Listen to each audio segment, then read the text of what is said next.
My loving audience, take my love and subscribes my channel. Was Eva's miracle survival actually just a cruel setup for an even bigger tragedy? Or is there something much darker behind why her body is failing her right now? Think about it for a second. Beyond the Gates never really gives us a happy ending without making us pay for it. Usually, that payment is in blood. Right now, Eva Thomas is the one holding the bill. But is this really just a medical crisis? Or is it a psychological fallout of a family that is literally rejecting its own secrets? Fairmont Crest is still trying to pick up the pieces after that tornado nearly leveled the country club. But the real storm isn't outside anymore. It's brewing inside the sterilized walls of the hospital. Eva Thomas is back in a hospital bed.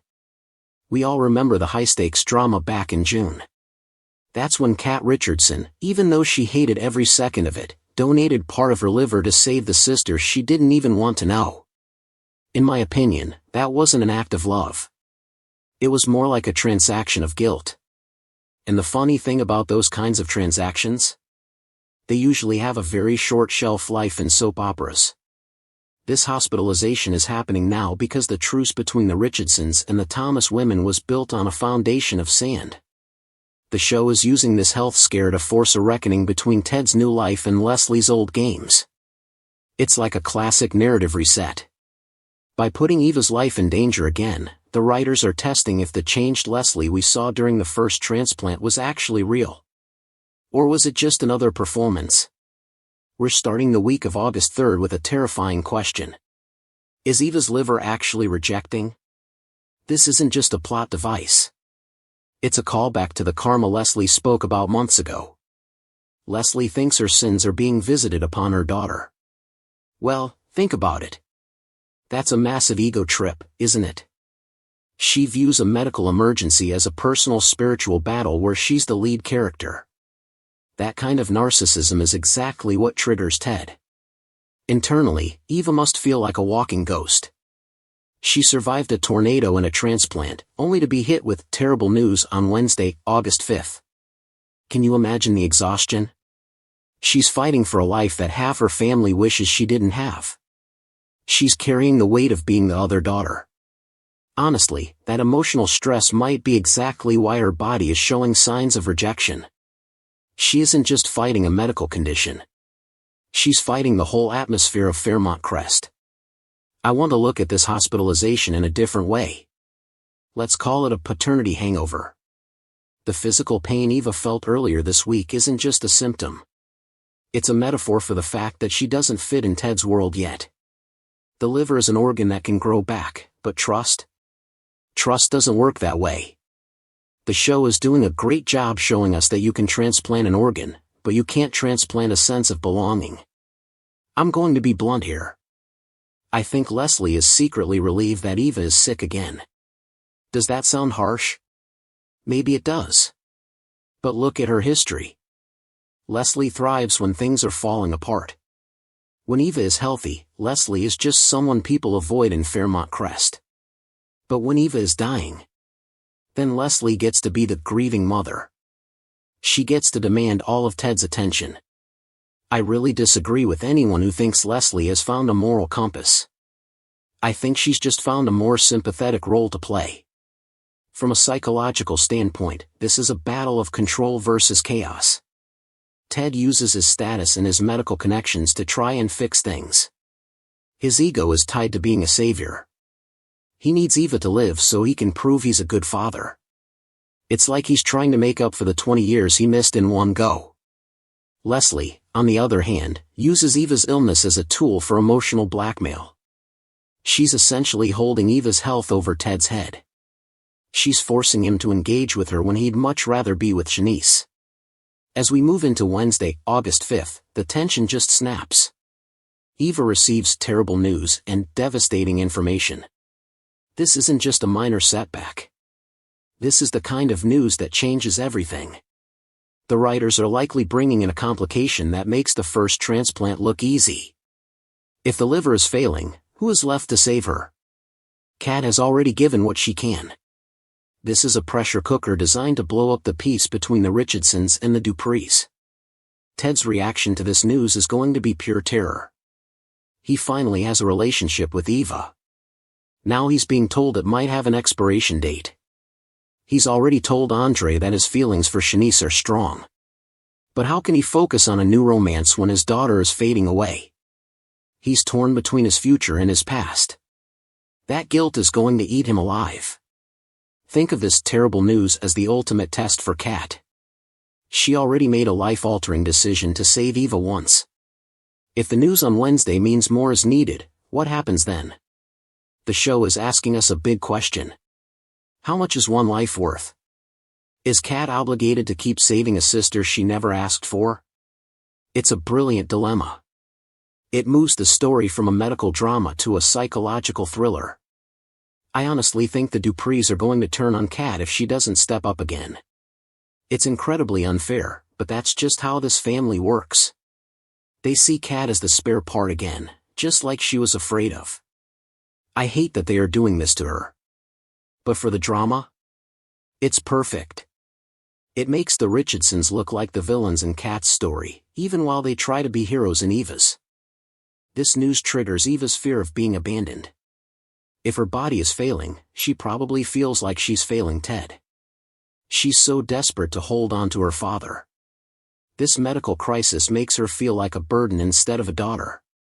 It's a cycle of insecurity and trauma that the writers are using for every bit of emotion they can get.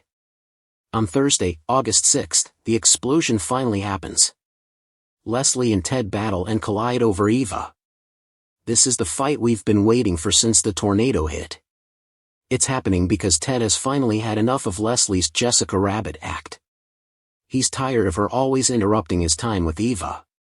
The medical crisis is just the excuse they needed. They are finally going to scream all the things they've been holding back for decades. It's not just about a liver. It's about the abortion Ted wanted her to have. It's about the secret she kept for 20 years. It's about the divorce she caused. Leslie is lashing out because she is terrified. Underneath all that scheming and makeup, she's a mother watching her child slip away. Her rage at Ted is a defense mechanism. If she can make him the bad guy, she doesn't have to face her own guilt. She's feeling so isolated. Especially with Shanice in the background being the supportive partner Ted actually wants. This battle is really a struggle for Eva's soul. Ted wants to handle it with medical facts and quiet dignity. Leslie wants drama and bargaining. They are fighting over who owns Eva's crisis. By colliding, they are proving they are still the same toxic couple they were 20 years ago. And once again, Eva is caught right in the middle of their mess. I'm on Ted's side here. Leslie is a chaos agent.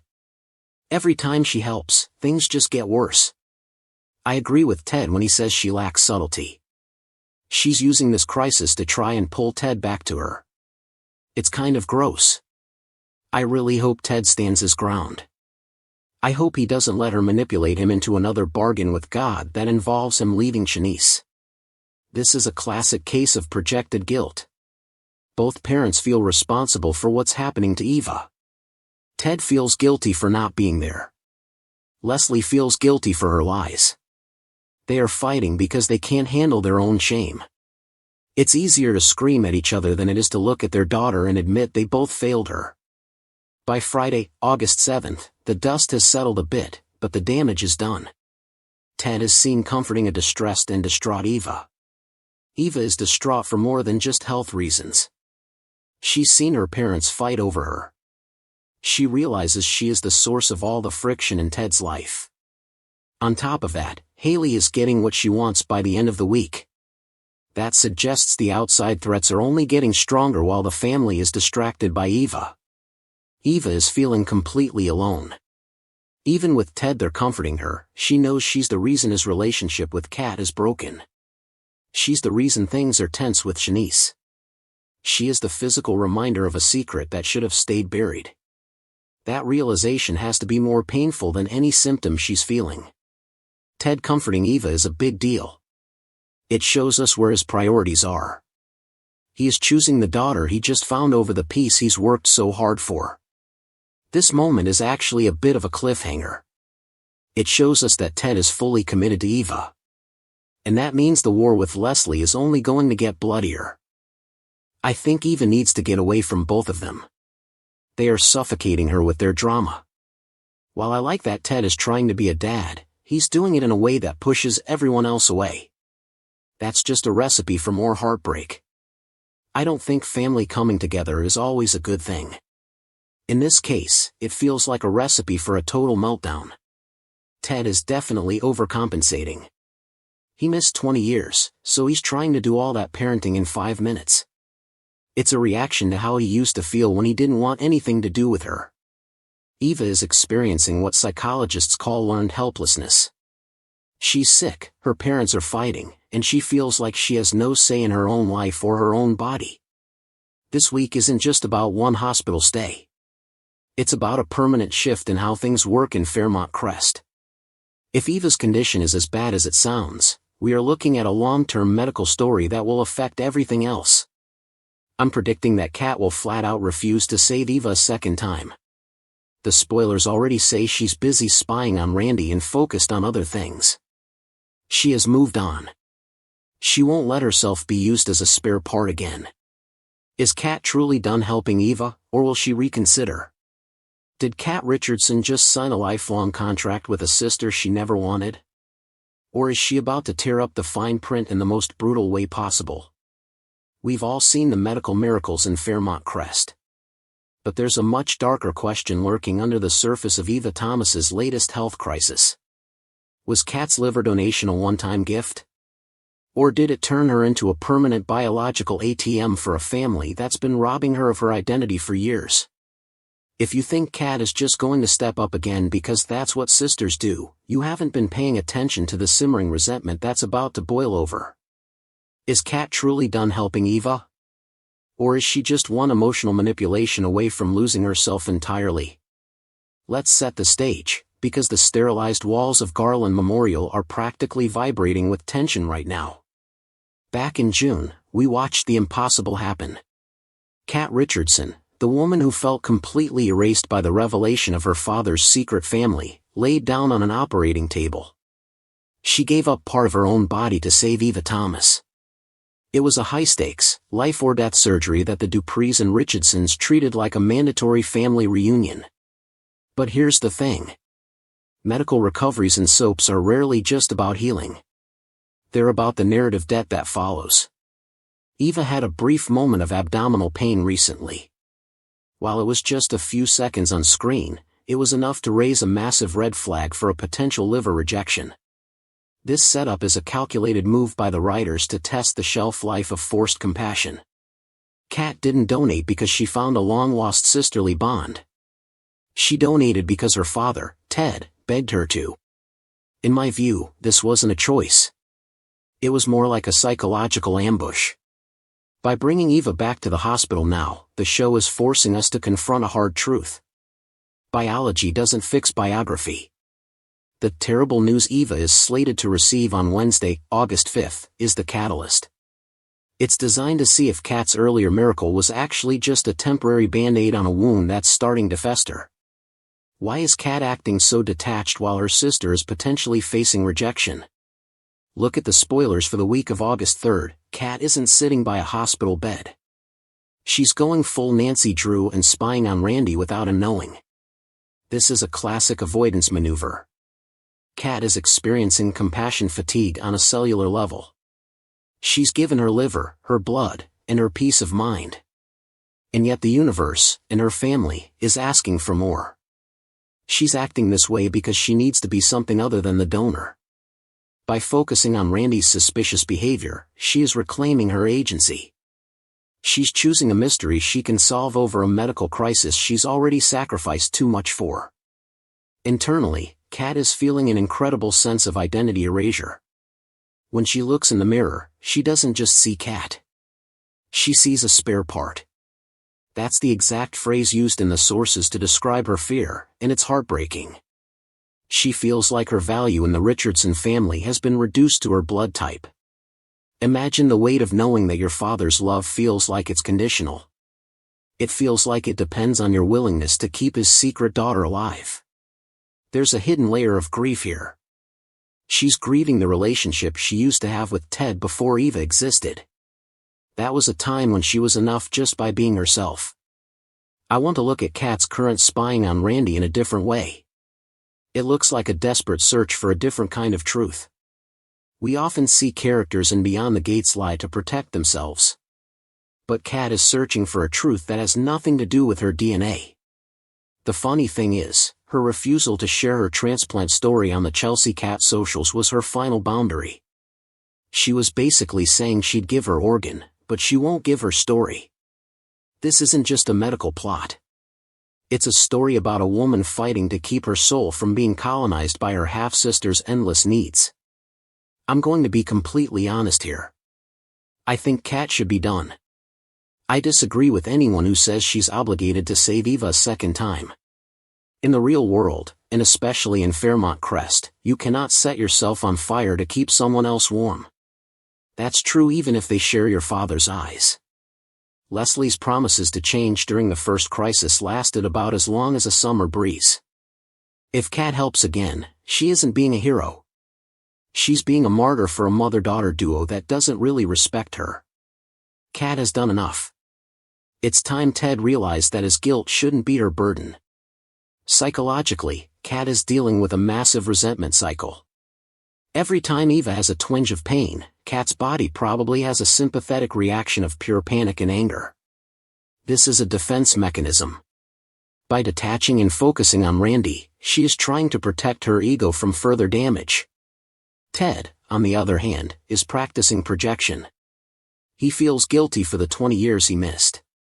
So he projects the responsibility of fixing Eva onto the only person who can, Kat. This is a toxic dynamic. The father's past sins are being paid for by the daughter's future health. The tension isn't just simmering. It's about to explode into a multi-car pileup of emotions. As we hit Wednesday, August 5th, Eva receives terrible news. This isn't just a minor infection. This is devastating information that likely points toward the total failure of the transplant. This is where the conflict erupts. Ted and Leslie battle on Thursday, and you can bet Kat is the unspoken weapon in that fight. Leslie will demand more of Kat, and Ted will be caught between his two daughters. The escalation moves from the medical to the personal. Kat's focus on Randy in her attempt to enlist Tomas's help shows she is building a life outside the hospital. But the hospital is like a black hole. It keeps sucking her back in. When Eva is distraught by Friday, the psychological pressure on Kat will be at an all-time high. Can you imagine the guilt-tripping Leslie is going to do? She'll probably claim that Kat's negativity is what's making the liver reject. It's twisted and it's manipulative. That is exactly why Kat is currently trying to hide in a world of private investigating. I'm calling it right now. Kat is going to officially refuse a second donation. It will be the most polarizing moment in the show's history. But there's a twist coming. I predict that Kat's spying on Randy will uncover a secret that actually helps Eva in a non-medical way. Maybe she finds out Eva's illness is being made worse by something external. Maybe Hayley's poisoning plot is crossing paths with Eva's meds. The consequences are going to be huge. Ted and Kat's relationship will be permanently fractured. Ted will choose Eva's survival over Kat's boundaries.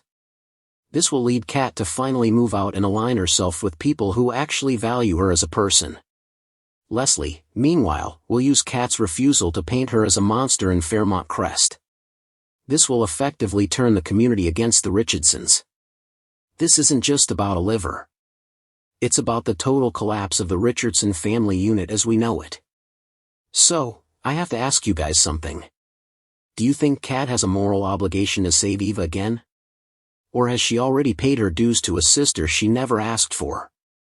Is Ted being a good father by trying to save Eva? Or is he being a terrible father by pressuring Kat to keep sacrificing her own body?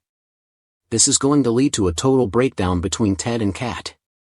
It might even push Kat to join up with Leslie's enemies or just leave town.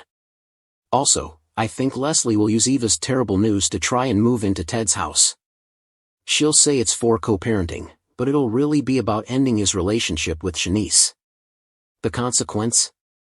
A full-scale war between the Dupree sisters and the Thomas women. It'll make that tornado look like a summer breeze. So, I have to ask you guys, do you think Kat should be obligated to help Eva again if she's the only match? Or has she already done enough? And what about Leslie? Is she actually grieving for her daughter, or is she just using this crisis to get her claws back into Ted? This week on Beyond the Gates is looking like a total emotional wreck, and I am here for every second of it. If you want to stay ahead of all the drama and get the deepest look into what's happening in Fairmont Crest, you really need to hit that subscribe button and turn on those notifications. We're diving into the psychology of every single betrayal, so you don't want to miss a thing. Drop a comment below with your theories on what that terrible news really is. I'll be hearting the best ones. Smash that like button if you're Team Cat, and I'll see you in the next deep dive.